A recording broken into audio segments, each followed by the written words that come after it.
Hello friends, welcome to my channel. இந்த வீடியோவில் நம்ம saree ப்ரீ-ப்ளீட்டிங் தான் பார்க்க போகிறோம். ஆனால் இந்த வீடியோவில் ரொம்ப ஸ்பெஷலாக saree பற்றி தான் நம்ம பார்க்க போகிறோம்.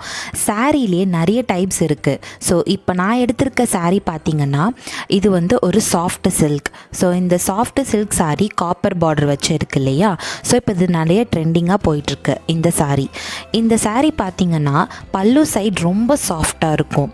அதே மாதிரி நம்ம சென்டர் ப்ளீட் எடுக்கிறோம் இல்லையா, அந்த சைடு ஃபுல்லாகவே கொஞ்சம் ரஃப்பாக இருக்க மாதிரி இருக்கும். இந்த மாதிரி சாரியை எப்படி ஹேண்டில் பண்ணி நம்ம ப்ளீட் பண்ண போகிறோன்றது தான் இந்த வீடியோவில் நம்ம பார்க்க போகிறோம்.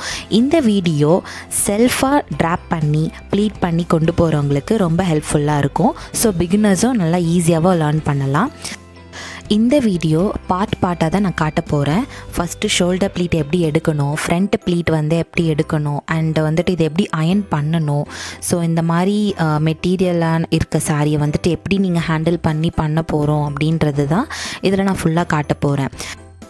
ஸ்டெப் பை ஸ்டெப்பாக தான் இந்த வீடியோவில் நம்ம பார்க்க போகிறோம். ஃபஸ்ட்டு ஷோல்டர் ப்ளீட் எப்படி எடுக்க போகிறோம், அது எப்படி நம்ம அயர்ன் பண்ண போகிறோன்றதை பார்க்கலாம். இந்த மாதிரி சாரீஸை நம்ம ஷோல்டர் ப்ளீட்ஸ் எல்லாமே ஈஸியாக செட் பண்ண முடியும். ஆனால் இந்த மாதிரி சாரீ எல்லாமே நம்ம செட் பண்ணணும் அப்படின்னா கொஞ்சம் ப்ளீட் பண்ணி நம்ம கட்டினா தான் நல்லாயிருக்கும். ஸோ வாங்க இது எப்படி நம்ம ப்ளீட் பண்ணணுன்றதை பார்க்கலாம். சாரியோட பல்லு சைடு எடுத்து டேபிள் மேலே போட்டு உங்களுக்கு தேவையான அளவை நீங்கள் இந்த மாதிரி மெத்தடில் நீங்கள் ப்ளீட் பண்ணிக்கோங்க. இந்த மாதிரி மெத்தட் ப்ளீட் பண்ணுறதுக்காக நான் ஏன் ப்ரிஃபர் பண்ணுறேன்னா, இது ரொம்பவே ஈஸியாக எல்லாருமே பண்ணக்கூடியது. நீங்கள் நார்மலாக கையில் எடுத்திங்கன்னா அன்ஈவனாக வரும் இல்லையா? ஸோ போன வீடியோவில் நான் சொல்லியிருந்த மாதிரி அன்ஈவனாக வரும். இந்த மெத்தட் நீங்கள் ட்ரை பண்ணி பாருங்கள். ரொம்ப ஈவனாகவும் ஈஸியாகவும் நீங்கள் டக்குன்னு ப்ளீட் எடுத்து முடிச்சிடலாம். இது மாதிரி ஃபோல்ட் பண்ணிவிட்டு அதுக்கப்புறம் அந்த ப்ளீட்ஸ் எல்லாமே அரேஞ்ச் பண்ணுங்கள். பொறுமையாக எல்லாத்தையும் அரேஞ்ச் பண்ணி நீங்கள் பின் செக்யூர் பண்ணுங்கள். அண்ட் ரொம்ப முக்கியமான விஷயம் என்னென்னா, நீங்கள் பின் பண்ணும்போது கண்டிப்பாக பால் பின்ஸ் யூஸ் பண்ணுங்கள். இந்த மாதிரி பட்டு சாரீஸ் எல்லாம் டேமேஜ் ஆகாமல் இருக்கணும்னா நீங்கள் பால் பின்ஸ் யூஸ் பண்ணி செக்யூர் பண்ணிங்கன்னா அது அந்த பின்னில் மாட்டாமல் இருக்கும் ஃபேப்ரிக். ஸோ இப்போது அரேஞ்ச் பண்ணி முடித்ததுக்கப்புறம் பாருங்கள், அந்த சேஃப்டி பின்னில் நீங்கள் பால் போட்டு நீங்கள் பின் பண்ணுங்கள். அந்த மாதிரி பண்ணும்போது சாரீ டேமேஜஸ் கண்டிப்பாக ஆகவே ஆகாது, மாட்டவும் செய்யாது.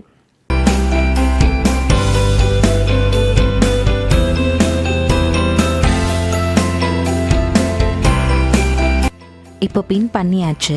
இப்போ நம்ம டேபிளில் வச்சுட்டு அதோட கைட்லைன் படி நம்ம கீழே இருக்க ப்ளீட்ஸ் எல்லாமே நம்ம அரேஞ்ச் பண்ணலாம்.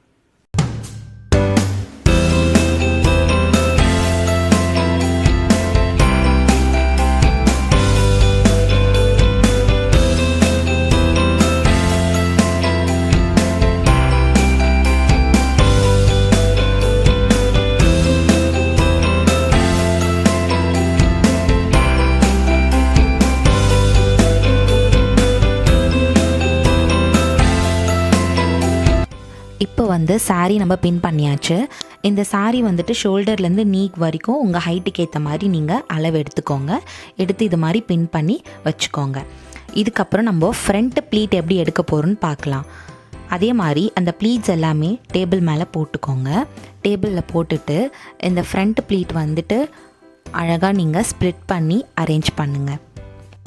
இப்போ பாருங்கள், இந்த மாதிரி சாஃப்ட் சில்க் சாரீஸுக்கு எல்லாமே அயனிங் ரொம்ப ப்ரெஸ்டாக கொடுக்கக்கூடாது.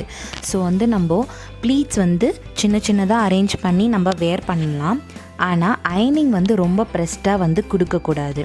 அந்த மாதிரி கொடுத்திங்கன்னா அதில் இருக்க ஷைனிங்னஸ் அது எல்லாமே உங்களுக்கு போகிறதுக்கு சான்சஸ் இருக்குது.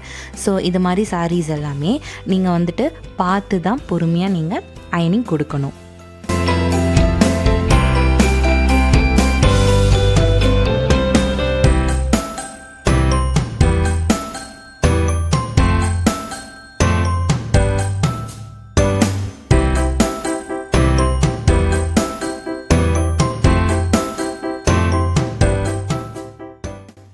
இப்போ நம்ம அரேஞ்ச் பண்ணி முடிச்சாச்சு.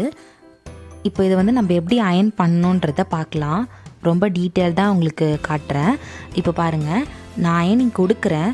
மீடியமான ஒரு ஹீட்டில் தான் நான் கொடுக்குறேன் பாருங்கள். ஸோ அது மாதிரி கொடுக்கும் போது சாரீ டேமேஜ் ஆகாமையும் உங்களுக்கு ஒரு குட் லுக்கிங் அண்ட் நீட் ஃபினிஷும் உங்களுக்கு கொடுக்கும்.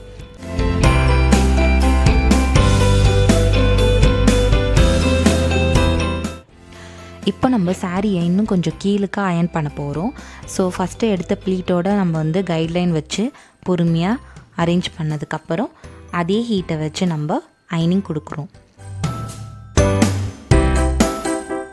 இப்போ நம்ம ஃப்ரண்ட் செக்ஷன் ப்ளீட் பண்ணதுக்கப்புறம் அயனும் கொடுத்துட்டோம். அயன் பண்ணதுக்கப்புறம் இப்போ பல்லு ப்ளீட்ஸை நம்ம அயன் பண்ணிக்கலாம்.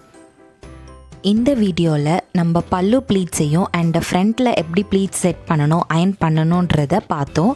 அதே மாதிரி ஸ்டெப் பை ஸ்டெப்பாக இந்த வீடியோவில் நான் உங்களுக்கு எல்லாமே எக்ஸ்பிளைன் பண்ணியிருக்கேன். இதே மாதிரி சென்டர் ப்ளீட் எப்படி எடுக்கணும், அதை எப்படி ஃபோல்டு பண்ணணுன்றதை நான் உங்களுக்கு நெக்ஸ்ட் வீடியோவில் காட்டுறேன். இந்த வீடியோ உங்களுக்கு பிடிச்சிருந்ததுன்னா சப்ஸ்கிரைப் பண்ணுங்கள், லைக் பண்ணுங்கள் அண்ட் ஷேர் பண்ணுங்கள். மறக்காமல் உங்களோட தாட்ஸை கமெண்ட் பண்ணுங்கள். தேங்க்யூ ஃபார் வாட்சிங்.